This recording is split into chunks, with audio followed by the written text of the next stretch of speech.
As Kendrick Lamar released his third diss track within just 36 hours, it became more obvious than ever that he was determined to win this battle and bring Drake down as quickly as possible. After the release of his rapid response to Drake's Family Matters, Meet the Grams already felt like one of the darkest and most ruthless diss tracks ever made, but Kendrick didn't stop there. With his latest release, Not Like Us, he does much more than respond to Drake's biggest claims and accusations. After taking direct shots at Drake and even targeting his family, Kendrick now shifts his focus toward the wider music industry, particularly the people who have played a major role in Drake's success. Before we can understand how Kendrick attacked Drake from yet another angle, we first need to look at what Drake did that set this latest diss track in motion. On Family Matters, among the many bold claims and accusations Drake aimed at Kendrick, one of his biggest arguments was questioning Kendrick's credibility. Drake tried to undermine Kendrick's connection to the West Coast by shouting out artists he believes truly represent the region and the lifestyle often reflected in its music. Specifically, Drake highlighted artists like Chris Brown and YG as authentic West Coast figures, while implying that Kendrick wasn't. But as Kendrick has done throughout this entire feud, he flips Drake's argument right back on him. One of the very first things you hear on Not Like Us is DJ Mustard's iconic producer tag. Since Mustard is arguably the most successful West Coast producer of the last decade and has worked closely with YG since the beginning of his career, Kendrick immediately shuts down another one of Drake's attacks without even saying a word. Beyond the production itself, Kendrick takes the trolling to another level. Over Mustard's energetic West Coast beat, he adopts a flow and rhyme style strongly associated with Bay Area legends like E40. Every musical decision on the record seems carefully designed to throw Drake's own words back in his face.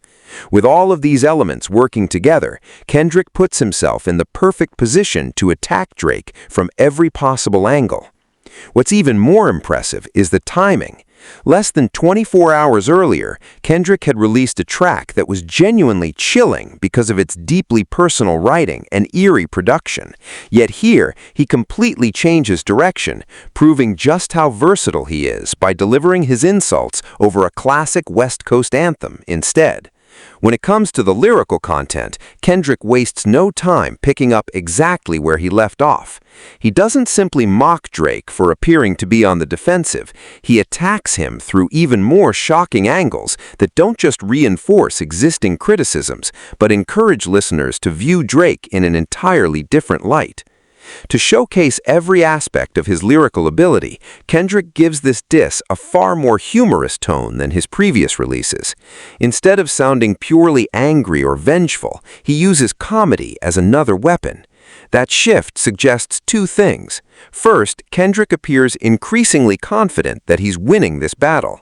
Second, he's showing that he's willing to attack Drake through every style of music he's capable of creating.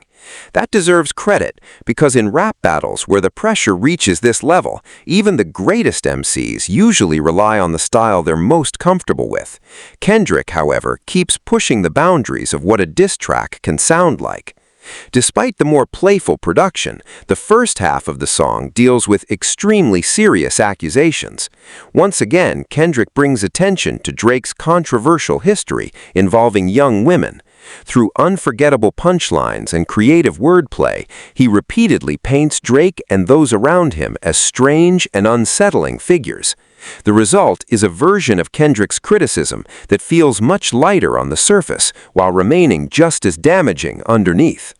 Throughout these verses, Kendrick works to permanently associate Drake with this darker chapter of his public image. Just as Drake appeared to study Mr. Morale and the Big Steppers to attack Kendrick's marriage and personal struggles, Kendrick seems to have closely analyzed Drake's own catalog to understand the mindset behind many of his actions and the direction his career has taken. Although Kendrick has already referenced For All the Dogs, the more these diss tracks are examined, it seems that Drake's 2021 album, Certified Lover Boy, provides the clearest insight into the image Kendrick is attacking today. Many of the lyrics from that project have been re-examined in light of Kendrick's accusations, and moments that once passed without much discussion now take on an entirely different meaning. Rather than simply responding to Drake's words, Kendrick uses those past projects as the foundation for his own arguments.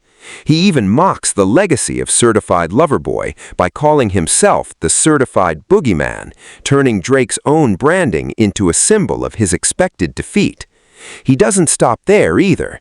Kendrick twists the album title once again to imply that Drake is something far worse than a certified lover boy, a line so controversial that many creators avoid repeating it directly. Even the artwork for Not Like Us reinforces that message. The cover features Drake's mansion, known as the Embassy, displayed in a way that suggests something deeply disturbing, complete with multiple location markers that fuel Kendrick's narrative. Although the subject matter is undeniably serious, Kendrick balances it with humor and memorable one-liners, making the record surprisingly accessible despite its heavy accusations. That's what makes Not Like Us so remarkable. It delivers one of the harshest attacks of the entire feud while still sounding like a song capable of dominating clubs and playlists at the same time. As the song moves into its second half, Kendrick expands the scope of his attack far beyond the personal accusations. He warns Drake that after disrespecting Tupac, he should never show his face in Oakland again. From there, Kendrick continues questioning Drake's character, repeatedly portraying him as someone who falls short of the values he claims to represent. Throughout the verse, Kendrick delivers a series of memorable punchlines and carefully placed name drops that either mock Drake outright or further damage his public image.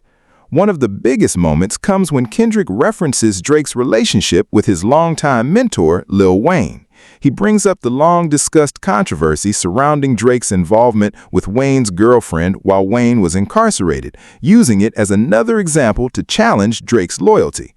Kendrick also addresses Drake's comments about Serena Williams, suggesting that disrespecting someone with deep roots in Compton is a mistake that could carry consequences. From there, he raises even more questions by hinting at the possibility of questionable business dealings and other personal habits that Drake has often been accused of hiding from the public. Despite the seriousness of these allegations, Kendrick never loses the energy of the record. Over the smooth, energetic West Coast production, he keeps the track sounding like a genuine club anthem while continuing to fire off devastating insults. One of the funniest moments arrives when Kendrick changes Drake's nickname from the 6 God to the 6'9" God, a line that instantly became one of the most talked about moments from the entire record. By the final verse, Kendrick delivers what many consider the harshest bars on the entire track. He directly responds to several of Drake's lyrics from Family Matters, particularly the lines where Drake questioned Kendrick's music and dismissed him as someone trying too hard to appear socially conscious.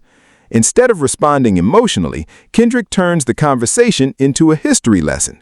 He points to Atlanta's history, reminding listeners that generations of black people were exploited there, before arguing that Drake has built much of his career by taking advantage of the city's culture in a different way.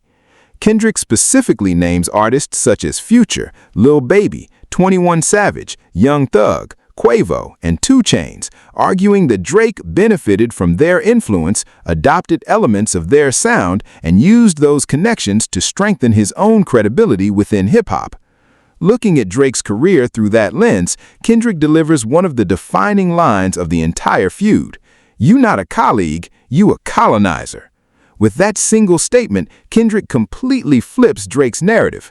While Drake has often highlighted the success he helped bring to other artists, including claims that he gave them their first #1 records, Kendrick argues that Drake's rise was equally dependent on borrowing from Atlanta's culture and its biggest stars. According to Kendrick's perspective, without that influence, Drake would not have become the artist he is today. Strategically, this gives Kendrick a major advantage. Instead of positioning Drake against one individual, he frames him as someone who has exploited an entire region and the culture that helped define modern hip-hop. Throughout the feud, Drake has presented himself as someone who has created opportunities for countless artists. Kendrick challenges that image directly, portraying him instead as someone who profits from styles and movements that others spent years building.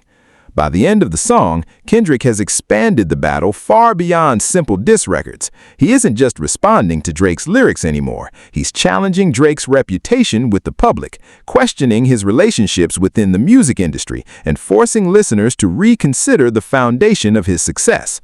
Taken as a whole, Not Like Us represents another major victory for Kendrick Lamar in this feud. Whether or not it immediately affects Drake's commercial success or first-week numbers is another question, but the song clearly encourages fans to reconsider how they view Drake, while also prompting artists throughout the industry to think twice about collaborating with him. When you look at Drake's long history with Atlanta's biggest stars and the number of relationships that have eventually fallen apart, Kendrick's arguments naturally raise questions about Drake's intentions over the years. It even makes you wonder whether preserving his relationship with Future has become so important because Future continues to represent one of the most influential figures in modern hip-hop culture. Ultimately, the biggest takeaway from Not Like Us is that Kendrick once again pushes Drake further away from the image he spent years building. While Kendrick is unlikely to erase Drake's massive global fan base, he is clearly attempting to influence how fellow artists and the industry view him moving forward. Considering how Drake has consistently aligned himself with emerging stars to remain at the center of hip-hop, the perception created by these lyrics could play an important role in shaping the next chapter of his career. Whether future artists continue working with him or begin creating distance may depend on how lasting the impact of this feud ultimately becomes.